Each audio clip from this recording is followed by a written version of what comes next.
One of the things that we've been hearing about the Bulls, also, other than the fact that all offseason, well, we don't know how they'll defend. Well, they've come out, they're one of the top defensive teams in the league, fourth in the league in defense as the graphic states.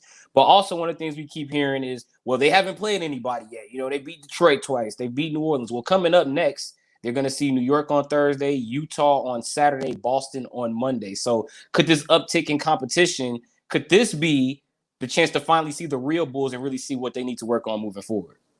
Oh, I think so. Most definitely. Yeah. Now, to the people saying that they've only played week, you can only play who's on your schedule. You can't exactly. You don't control that.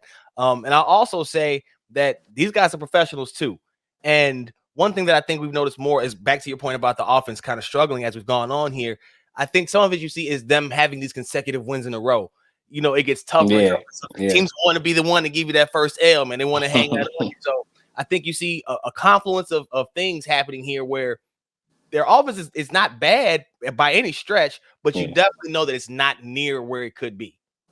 Exactly. And when you see them play in half court, I think that's kind of where it shows more. You really only have a lot of high pick and roll with Vucevic. You don't really see the ball swinging around as much. I mean, now let's be honest, like the last few years, the ball movement might have been good, but it wasn't finding the bottom of the net because of who you had on the team. Now you got guys that can put it at the bottom of the net, but where's the ball movement? So that's kind of the issue I've noticed with the Bulls. Anything else that maybe you've noticed? No, and actually you're spot on. There's actually a thread on Twitter that I just shared where they're talking about Lonzo and Caruso have actually had the ball a little bit too much in those down the stretch situations. And to that point, I think Lonzo has been kind of quicker on the trigger than I think a lot of us may have expected him to be in those same situations. Now, it comes at a time when Vucevic is struggling down the stretch as well. I don't know which one is the chicken or which one is the egg. I would bet by the end of the year we see that balance back out and Vucevic take that lead back over where you're seeing him be the more dominant fourth quarter player. I will say that my preference is for everything to start off with a DeMar and Vooch pick and roll and Zach run off the screens off of that because he can get whatever whenever. So like, let's say you're running that and nothing works, then you can just give it to Zach and tell him go get a bucket. But I don't think you need to be, because we saw him have a crucial turnover late in that game that almost caught. Van Vliet swiped it from him, just took it out of his hands. And for DeMar to have gone as high as he got, there was some stretch where he just wasn't touching the ball. And I'm like, hold on, now you don't. So I think some of that's early season stuff, Billy trying to let them play through it and see what happens. So like I said, end of the year, I think everything kind of balances back out. I'm not worried in the least bit. Yeah, I mean, they're off to a great start. They're 4-0. But one last thing before we get on the Hawks, you mentioned the bench play. One thing I noticed is I think DeMar DeRozan is getting a lot more run with like maybe 3 or 4 guys off the bench than anybody else in that Bulls starting lineup. So that makes me think about Coby White. Where does he fit when he returns from his shoulder surgery?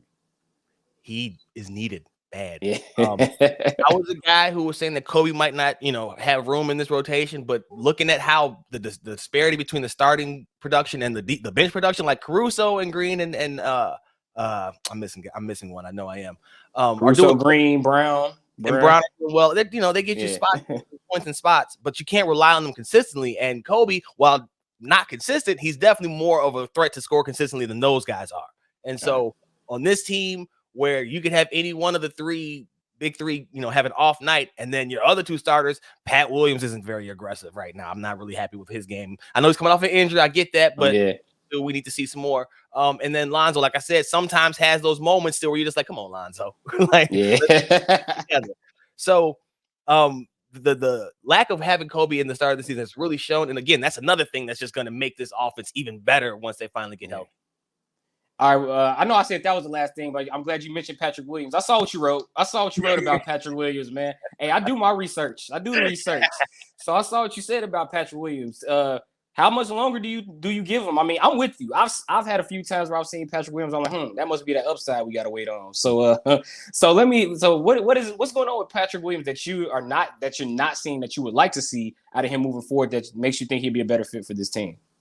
So I think in theory, Pat Williams is perfect for this team, but in actuality, we don't see it consistently enough for a team that has playoff aspirations and not just making it. They want to make some noise. Pat too often is very, very quiet. And he said it himself. By nature, he's not an aggressive player on the court. And I think that's because he has that point guard in him. That's fine. But on this team, they desperately need him to have some more scoring punch, especially without Coby there. And what kind of sealed it for me, what made me have to finally put it out on paper, was seeing him go against Scotty Barnes, a player who was compared to him coming out of college and has come out firing. Now, I'll admit, and I do in the piece that you read, Scotty is on a rebuilding team. Pat's got to deal with some veterans. That's fine. But there's moments like last night where Zach was kind of not having it, right? He's not really sure how to, he's still trying to learn how to close games himself. Pat could have, you know what? Let me take this real quick and go ahead and stop this little run that they're trying to go on. You don't see enough of those moments, the fill in the gap moments, right? You want Pat to be the ultimate glue guy, and I just don't see that from him. He's young. But this team's timeline and his, I'm not so sure are matching up.